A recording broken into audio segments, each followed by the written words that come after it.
है आपका short hand success में। आज हम 80 शब्द प्रति मिनट की गति से लेखन लिखेंगे। स्टार्ट होने में 5 सेकंड बाकी हैं। स्टार्ट। महोदय, भूमि, जल, वायु, पेड़ पौधे, जीव जंतु आदि सभी पर्यावरण के विभिन्न और महत्वपूर्ण घटक हैं। इनमें से यदि किसी भी घटक का संतुलन बिगड़ता है तो पर्यावरण का संतुलन बिगड़ता है। अन्य शब्दों में प्रकृति द्वारा व्यवस्थित जल, थल और वायुमंडल जैविक के अस्तित्व के लिए एक विशेष संतुलन बनाए हुए हैं और जब प्रकृति की इस व्यवस्था में मानव सृजित कारणों से व्यवधान उत्पन्न होता है व प्रतिकूल परिवर्तन होते हैं तो यह प्रदूषण है। मानव शुद्ध वातावरण में रहने वाला जीव है। पीने के लिए शुद्ध पानी, सांस लेने के लिए शुद्ध हवा और आसपास का स्वच्छ स्थान मानव जाति के विकास एवं अस्तित्व के लिए अति आवश्यक है। इस प्रकार पर्यावरण का गठन जाति के साथ साथ प्रकृति के सभी सीधा संबंध है। कल कल करती नदियाँ, झरने, घने जंगल, वन एवं खेत सदियों से मानव की संपत्ति रहे हैं और इनका उपयोग कर मानव इनसे लाभ उठाता रहा है। हमारी सांस्कृतिक नदियों के किनारे एवं वनों के सुरमय वातावरण में ही विकसित हुई है। जंगल जिनमें से हम ईंधन, फल फूल, पत्ते, बेल, कत्था, लाख, गोंद, अनगिनत जड़ी बूटियाँ आदि प्राप्त कर आर्थिक लाभ उठाते हैं तो दूसरी ओर ये जंगल ही पर्यावरण का संतुलन बनाए रखते हैं। प्रकृति ने हमें शुद्ध जल एवं वायु दोनों ही असीम मात्रा में प्रदान किए हैं, लेकिन जनसंख्या में निरंतर वृद्धि, विज्ञान के विकास से नियोजित प्रौद्योगिकीकरण और निरंतर घटते हुए जंगल कुछ प्रमुख कारण हैं जिनमें से हमारे पर्यावरण पर विकसित असर पड़ रहा है। इसके अतिरिक्त पेट्रोल, डीजल से चलने वाले वाहनों की संख्या में बेतहाशा वृद्धि, कृत्रिम उर्वरकों व कीटनाशकों को अधिक उपयोग में आदि से जहां मानव की अनेक आवश्यकताओं की पूर्ति होती है और राष्ट्र का आर्थिक विकास संभव होता है, वहीं पर्यावरण संबंधी समस्याओं के लिए ये ही कारण जिम्मेदार है जिनमें से मानव के स्वास्थ्य एवं उसके सुखी जीवन पर प्रश्न चिन्ह लग गया है। प्रदूषण को मुख्यतः 3 भागों में विभाजित कर सकते हैं।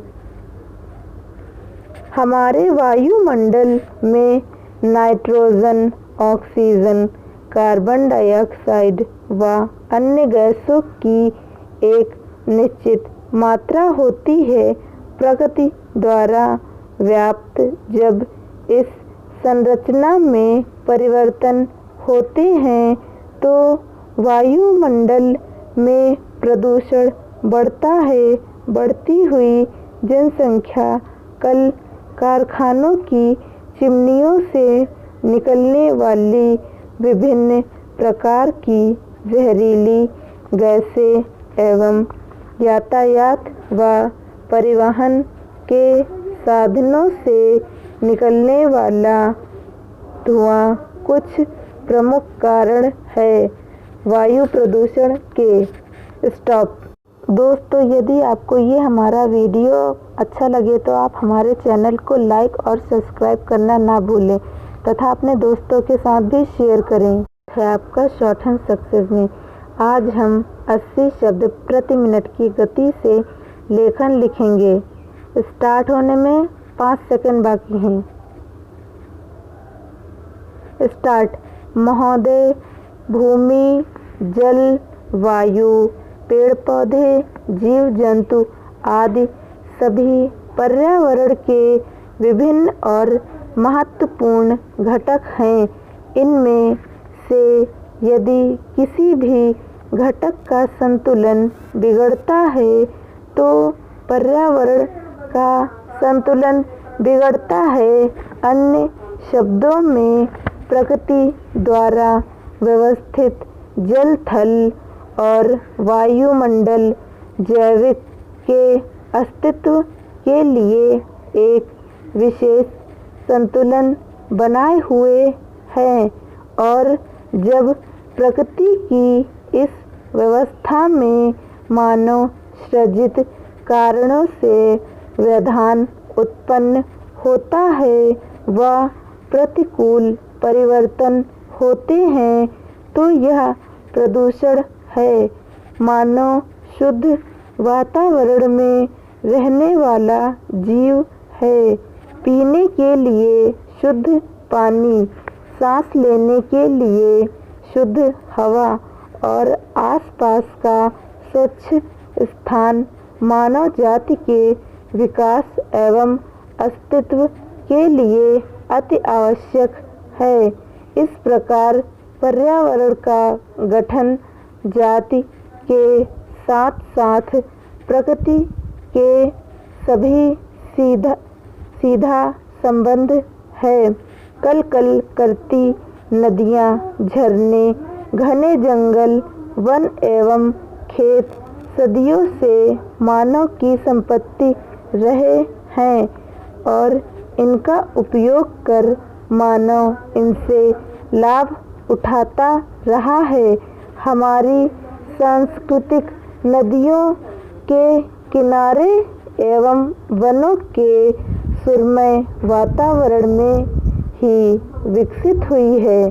जंगल जिनमें से हम ईंधन, फल फूल, पत्ते, बेल, कत्था, लाख, गोंद, अनगिनत जड़ी बूटियाँ आदि प्राप्त कर आर्थिक लाभ उठाते हैं तो दूसरी ओर ये जंगल ही पर्यावरण का संतुलन बनाए रखते हैं।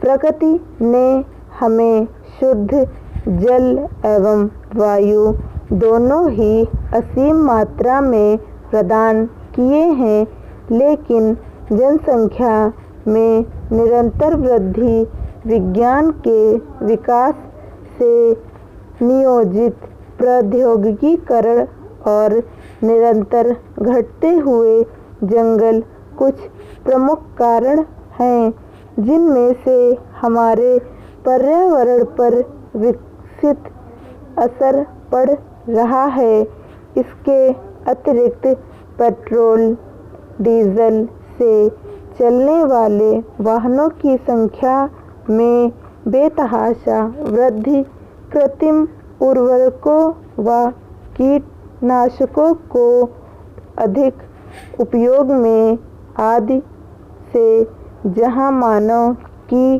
अनेक आवश्यकताओं की पूर्ति होती है और राष्ट्र का आर्थिक विकास संभव होता है, वहीं पर्यावरण संबंधी समस्याओं के लिए ये ही कारण जिम्मेदार है, जिनमें से मानव के स्वास्थ्य एवं उसके सुखी जीवन पर प्रश्न चिन्ह लग गया है।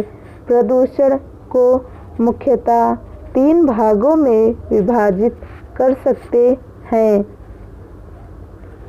हमारे वायुमंडल में नाइट्रोजन, ऑक्सीजन, कार्बन डाइऑक्साइड व अन्य गैसों की एक निश्चित मात्रा होती है।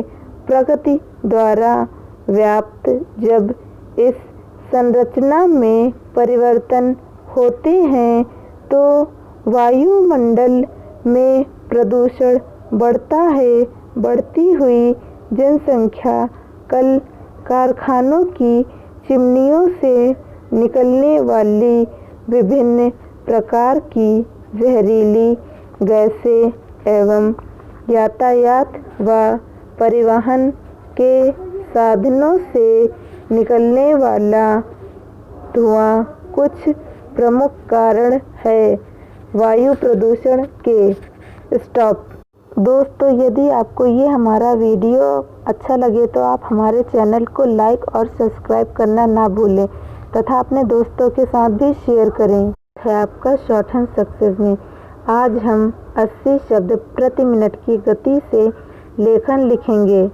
स्टार्ट होने में 5 सेकंड बाकी हैं। स्टार्ट। महोदय, भूमि, जल, वायु, पेड़ पौधे, जीव जंतु आदि सभी पर्यावरण के विभिन्न और महत्वपूर्ण घटक हैं। इनमें से यदि किसी भी घटक का संतुलन बिगड़ता है तो पर्यावरण का संतुलन बिगड़ता है। अन्य शब्दों में प्रकृति द्वारा व्यवस्थित जल, थल और वायुमंडल जैविक के अस्तित्व के लिए एक विशेष